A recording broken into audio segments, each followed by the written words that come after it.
सो है my friends welcome. सो आज के इस वीडियो में हम जागृति अवस्थी की जो आंसर बुकलेट है जिन्होंने यूपीएससी क्रैक किया है उनके आंसर बुकलेट से हम इंग्लिश सीखेंगे।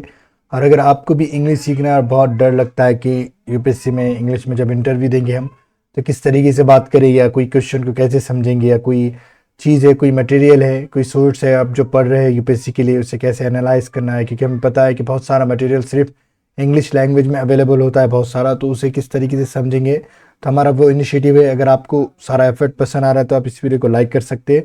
और चैनल को सब्सक्राइब करें ताकि फ्यूचर में सारे वीडियो देख सके। तो चलो वीडियो शुरू करते हैं। तो यहाँ पे enumerate the issues associated with functioning of the central information commission, how can these issues be addressed. Okay, enumerate यानी एक तरह से डिटेल में किसी चीज़ को बोलना। तो यहाँ पे क्या है, द इश्यूज़ को यानी बहुत सारे इश्यूज़ है जो जुड़े हुए, एसोसिएटेड विद यानी जुड़े हुए, फंक्शनिंग ऑफ द सेंट्रल यानी फंक्शन यानी काम करने के, किससे, सेंट्रल गवर्नमेंट के, सेंट्रल इंफॉर्मेशन कमीशन के काम करने से जुड़े हुए इश्यूज़ को हमें डिटेल में बताना है, इन्यूमरेट करना है। How can these issues be address, और ये इश्यूज़ कैसे एड्रेस किए जा सकते हैं, इसे कैसे हम क्या करते हैं, इसका समाधान क्या है, इसको कैसे प्रॉब्लम को हम सॉल्व करेंगे, उस तरीके से हमें एड्रेस करना है, इसे संबोधित करना है सारे इश्यूज़ को। तो वो आंसर क्वेश्चन है, देखते हैं हम इसे किस तरीके से आंसर को डील किया गया है। सो देखिए, information is a tool to transform citizens, okay citizen from subjects to agents of government. देखो, इंफॉर्मेशन क्या है, एक ऐसा टूल है, एक ऐसा हथियार है टू ट्रांसफॉर्म यानी बदलने का, किससे, सिविलियंस को, किससे, फ्रॉम सब्जेक्ट्स टू, सब्जेक्ट क्या होती है, जैसे प्रजा जो बोलते हैं हम, टू एजेंट्स यानी एजेंट्स में बदलने का ऑफ गवर्नमेंट। मतलब क्या है, अगर हम इंफॉर्मेशन को अच्छे से इस्तेमाल करेंगे तो एक हथियार की तरह इस्तेमाल होगा। किस तरह, सिटीजन को बदलने के लिए,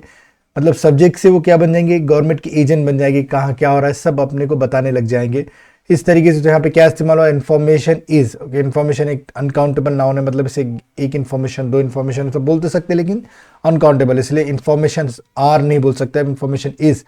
और टूल यानी एक टूल है, एक साधन है, एक क्या बोले हथियार है, टू ट्रांसफॉर्म बदलने का, ये इन्फिनिटिव है, जैसे बदलना, जाना, टू ट्रांसफॉर्म सोसाइटी को बदलना, टू वर्कआउट इन जिम में काम वर्कआउट करना। तो इस तरीके से टू आगे तो करना, जाना ये होता है। ट्रांसफॉर्म बदलना सिटीजन्स को, सिटीजन्स फ्रॉम से, सब्जेक्ट से किसी एजेंट में बदलने के गवर्नमेंट के, उसे हम कह रहे हैं इन्फॉर्मेशन, एक टूल साबित हो सकता है। Central information commission is the nodal agency for democratisation of information. तो क्या है, सेंट्रल इंफॉर्मेशन कमीशन क्या है, एक नोडल एजेंसी है, बहुत ही बुनियादी फाउंडेशनल एजेंसी है, okay for democratisation of information. मतलब ये कि डेमोक्रेटाइजेशन यानी कि सबको, मतलब लोकतांत्रिक वे में सबको सारी चीज़ें पता लगे, वो वाली चीज़ है यहाँ पे इंफॉर्मेशन का, ओके डेमोक्रेटाइज करना सारी चीज़ों को, सबको, मतलब लोकतांत्रिक एक वर्ड है हिंदी में, वो समझ सकते हैं उससे। सो क्या है, नोडल एजेंसी है सेंट्रल इंफॉर्मेशन। सो अब देखते हैं इससे इश्यूज क्या क्या रिलेटेड है, हम वो भी देख लेते हैं। ओके तो यहाँ पे इश्यूज लिखा हुआ है कि इश्यूज, ओके तो देखते हैं, recent amendment and dilution of powers of chief information commission and chief information commissioner and information commission. Okay तो यहाँ पे देखिए, जो रिसेंट अमेंडमेंट हुआ था एंड डायल्यूशन ऑफ पावर्स यानी पावर को रिड्यूस करना, डायल्यूशन यानी कोई चीज़ को लिक्विड में बनाना है वैसे मैंने, लेकिन यहाँ पे पावर को रिड्यूस कर रहे हैं हम किसके, चीफ इंफॉर्मेशन कमिश्नर के एंड इंफॉर्मेशन कमीशन के। सो ये जो रिसेंट अमेंडमेंट था ये एक इशू है इससे रिलेटेड, ओके। फिर देखिए उसके बाद क्या है, tenure and service conditions to be determined by the government. तो ये एक है कि जो टेन्योर है, जो टर्म है, जिस कितने साल सर्विस रहेगी, कितने साल सर्विस देगी, वो कंडीशंस इसकी कौन डिटरमाइन करेगा, अब गवर्नमेंट डिटरमाइन करेगा, एग्जीक्यूटिव, ओके इंक्लूडिंग रिम्यूनरेशन, जो भी रिम्यूनरेशन है चीज़ें वो भी कौन डिसाइड करेगा, गवर्नमेंट ही। तो मतलब रिम्यूनरेशन क्या है, जो काम किया जाता है उसके जो पैसे दिए जाते हैं उसे ही कहेंगे हम। तो आगे देखते हैं हम, okay lack of dedicated cadre of information officers, okay मतलब लैक ऑफ यानी किसकी कमी है, हमें डेडिकेटेड कैडर की, एक ऐसा ग्रुप, मतलब जो समझे कोई बड़ी कंपनी है उसका हम छोटा सा ग्रुप बनाते हो कंपनी पे नजर रखने के लिए, तो ऐसे ग्रुप की, एक ऐसे कैडर की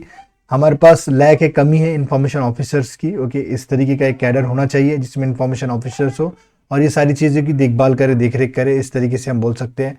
फिर है the officials appointed, okay as PIO are overburden due to dual responsibilities. अब जो ऑफिसर जो भी अपॉइंट किए जाते हैं, क्या होता है ये, एज PIO, जो भी से रिलेटेड इंफॉर्मेशन से रिलेटेड जो ऑफिसर्स आते हैं वो क्या होते हैं, ओवरबर्डन होते हैं। ओवरबर्डन यानी इन पर ज़्यादा बोझ होता है, ड्यू टू यानी किसकी वजह से, ड्यूअल रिस्पॉन्सिबिलिटी यानी ड्यूअल रिस्पॉन्सिबिलिटी कैसे, दो काम करना पड़ता है, इसलिए वो बराबर काम नहीं कर पाते, इसलिए ओवरबर्डन हो जाते हैं, उन पर बहुत सारा क्या होता है, बोझ होता है। लैक ऑफ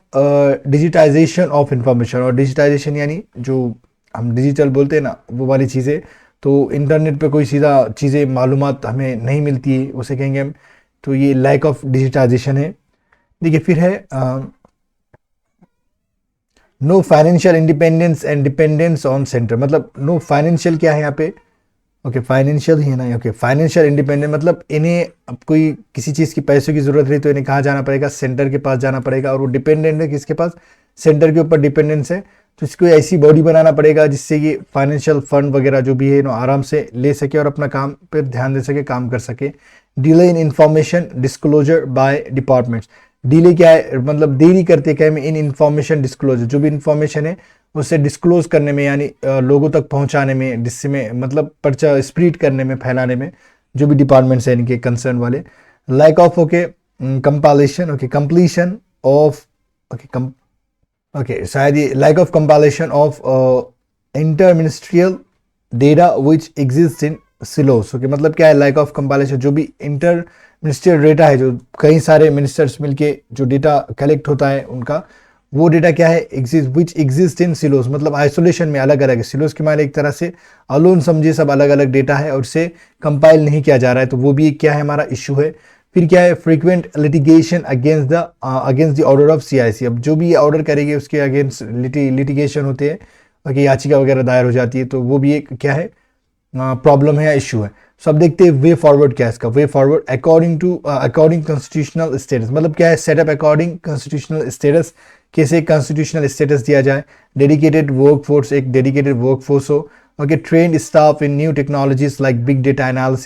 एनालिटिक्स, ओके तो क्या है हमें ट्रेंड स्टाफ होना चाहिए न्यू टेक्नोलॉजीज में, जैसे यहाँ पे एग्जांपल दिया गया है बिग डेटा एनालिटिक्स, ओके। फिर इसके बाद देखिए system of rewards and punishment to reduce delay in information dissemination, system of rewards यानी अगर कोई अच्छा काम करता है तो उसे हम रिवॉर्ड दे, और अगर कोई बुरा काम करता है तो उसे पनिशमेंट दे। टू रिड्यूस डिले, अगर कोई डिले कर रहा है इन्फॉर्मेशन डिसेमिनेशन यानी प्रचार में जो भी इन्फॉर्मेशन है और वो नहीं पहुंच पा रही किसी तक, तो वो उसके लिए कोई पनिशमेंट होना चाहिए।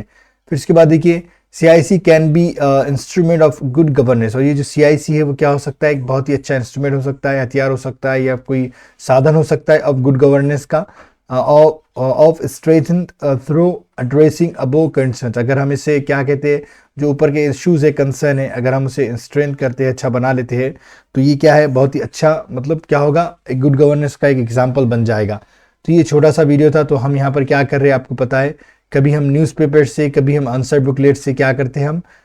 ऐसे वीडियो बनाते हैं जिससे आपको इंग्लिश समझने में हेल्प मिलती है। और अगर आपको सच्ची में इंग्लिश समझने में हेल्प मिल रही है तो आपको सिर्फ वीडियो को लाइक करना है और कमेंट में बताना है कि आपको सारे वीडियोस कैसे लग रहे हैं, ताकि हमें मोटिवेशन मिले और वीडियो हम आपके लिए बना पाए। वीडियो देखने के लिए आपका बहुत बहुत शुक्रिया।